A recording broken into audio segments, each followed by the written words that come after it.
While most of The Last Dance's commentary on Michael Jordan is flattering, Jordan's career featured several controversies that will be explored in upcoming episodes. One was his shocking decision to retire from the NBA in October 1993.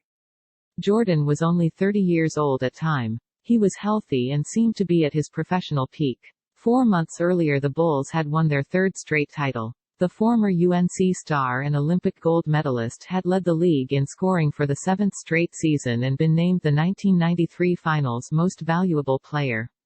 But life was hardly perfect. Over the summer, Jordan had experienced personal tragedy with the murder of his father, James Jordan Sr.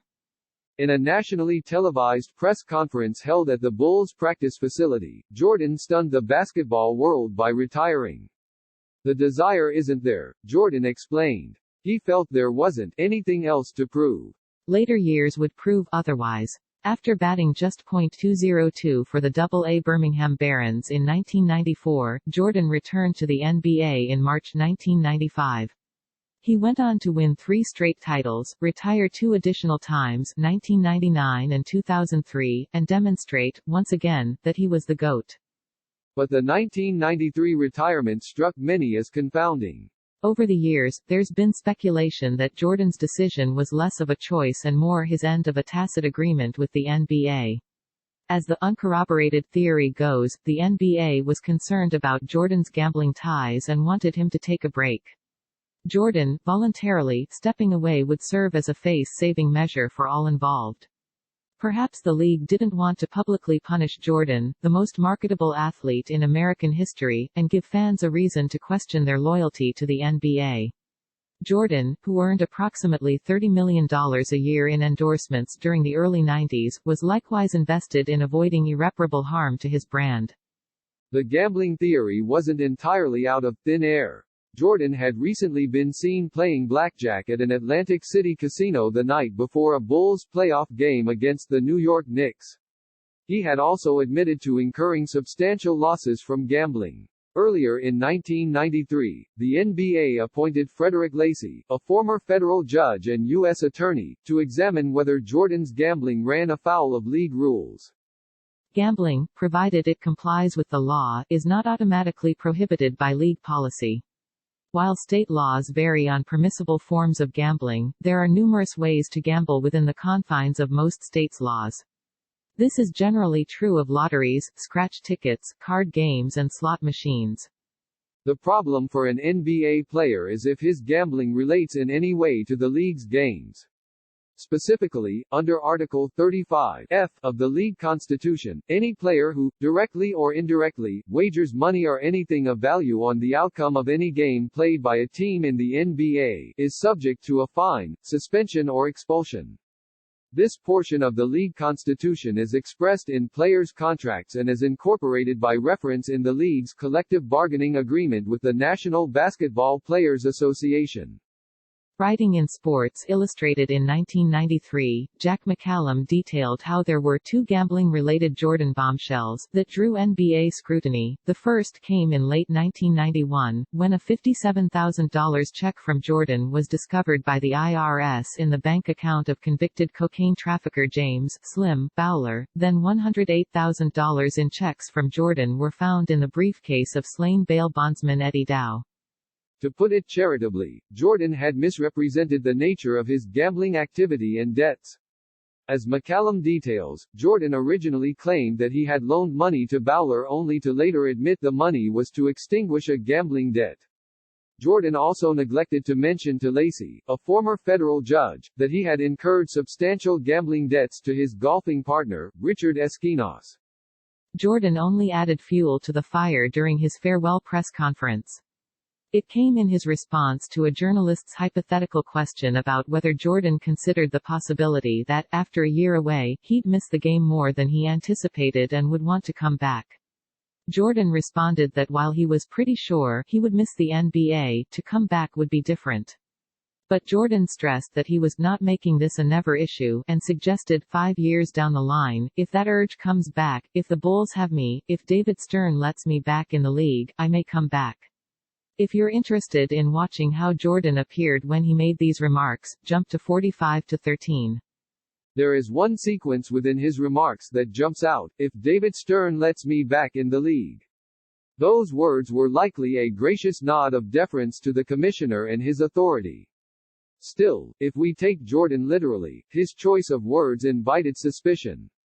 Why would he need the commissioner's permission to rejoin the league? Context matters, too. The early 1990s was a very different time in America. Gambling, and particularly sports gambling, was often viewed with apprehension and as linked to a nefarious underworld. The Pete Rose scandal was fresh on everyone's mind. As manager of the Cincinnati Reds, Rose had bet thousands of dollars on Major League Baseball games during the 1980s. Rose's bets damaged the integrity of the game and called into question whether his in-game decisions were motivated by wagers instead of competitiveness or strategy. He was banned for life from MLB in 1989. The Rose scandal wasn't the first to undermine confidence in sports. In 1983, NFL Commissioner Pete Rozelle suspended Baltimore Colts quarterback Art Schlichter after he was found to have bet on at least 10 games during the 1982 season. 4 years earlier, Boston College basketball players were implicated in a point-shaving conspiracy. As a result of lobbying by the major pro leagues in the early 90s, Congress passed and President George H. W. Bush signed the Professional and Amateur Sports Protection Act of 1992 (PASPA) into law. PASPA made it illegal for 46 states to authorize sports betting. 4 states, Nevada, Delaware, Oregon and Montana, were exempt on account of those states having already adopted sports betting practices. This highlighted how PASPA wasn't designed to take sports betting away from states but only prevent additional states from legalizing it. Yet as to the leagues, it was clear they were concerned about gambling and its influence on their sports. These factors all gave reason to wonder if there was more to Jordan's retirement than him feeling burned out. Conspiracy theories can be engaging but are sometimes devoid of confirmable facts. With that in mind, there are at least 7 reasons to doubt that Jordan's retirement was directed or encouraged by the NBA. First, the intensely competitive Jordan offered a number of plausible rationales for why he wished to retire. He felt drained and didn't see there was much else to prove. As noted earlier, Jordan's father had also recently been murdered, which no doubt took a toll on Jordan. Sometimes what people say is what they feel. Second, Stern flatly rejected the idea of the NBA pushing Jordan out. As far as the NBA is concerned, Stern said, "Michael Jordan did nothing wrong, and I resent any implications to the contrary." Stern further told McCallum that he was certain Jordan never had a gambling addiction and never bet on NBA games. Stern shared these sentiments despite Jordan's lack of candor with Lacey. The NBA closed its investigation into Jordan 2 days after his retirement. Third, Jordan's retirement happened 27 years ago and, to date, no evidence has surfaced that proves there was a connection. Books have been written about Jordan and none has substantiated the conspiracy. Just the opposite, Jordan's stated reasons, that he wanted a break, seem consistent with him feeling rejuvenated when he returned. Fourth, the notion that the NBA would want Jordan to step away from the game defies logic. Jordan is the most marketable player in league history. No one is more responsible for the league's transformation from having playoff games broadcast on tape delay as late as 1986 to an enterprise that generates billions of dollars a year in TV revenue. Jordan was only 30 years old when he retired in 1993. Seemingly the last thing the NBA wanted was for the face of the sport to step away. The NBA without Jordan was weakened, including for purposes of negotiating TV, merchandise and apparel contracts. Fifth, if the NBA wished to punish Jordan, there were collectively bargained measures available. The NBA could have warned, fined or suspended Jordan for conduct detrimental to the league. There was no need for a secret pact for Jordan to step aside. The league could have reached the same outcome without inviting the attention of conspiracy theorists. Sixth, the NBA doesn't operate through cloak and dagger compacts or by way of winks and nods. From Stern to Adam Silver, along with their top advisors, the league is run mainly by a group of highly skilled attorneys. If nothing else, attorneys tend to care deeply about process, procedure and consistency. An unprecedented informal arrangement, particularly between the two most important people in the NBA at the time, Jordan and Stern, would have sharply belied how attorneys normally operate. 7th, NBA owners, through the Board of Governors, unanimously approved Jordan as principal owner of the Charlotte Hornets, then called the Bobcats, in 2010. 4 years earlier, Jordan, who in 2005 admitted to 60 Minutes Ed Bradley that he was at times reckless with gambling, was also approved to purchase a minority stake in the franchise when it was owned by Robert Johnson. Prospective franchise owners go through substantial review of their financial, personal and business dealings before they are approved.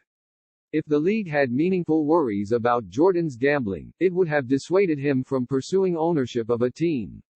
The opposite occurred. The NBA welcomed Jordan with open arms.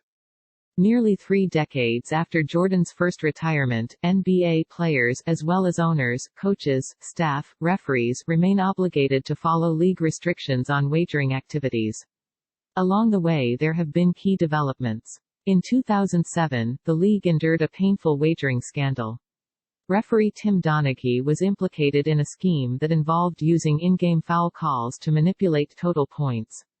The league learned from the Donaghy scandal. It became more vigilant in studying point discrepancies that could indicate the presence of an improper plot. At the same, the NBA has gradually embraced the industry of sports betting. This is true despite the league joining the NFL, NHL, MLB, NCAA and the U.S. Justice Department in an unsuccessful effort to limit the number of states with legal sports betting. In the early 2010s, this group pursued federal litigation to block New Jersey from legalizing sports betting in contravention of PASPA. Yet in 2014, Silver penned an op-ed for the New York Times in which he argued the federal government should allow states to legalize sports betting so long those states adopt safeguards. Congress didn't heed Silver's advice, but the U.S. Supreme Court entered the story in a big way.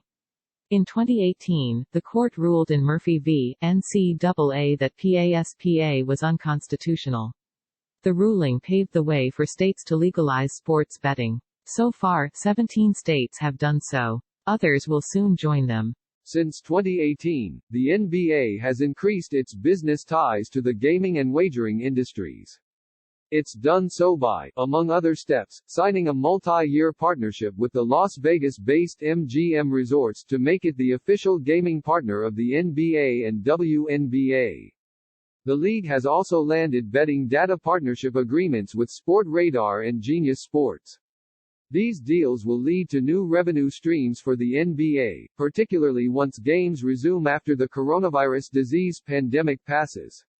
The deals will also provide NBA owners, including Jordan, with more revenue. Jordan always seems to win. Michael McCann is SI's legal analyst. He is also an attorney and founding director of the Sports and Entertainment Law Institute at UNH Franklin Pierce School of Law.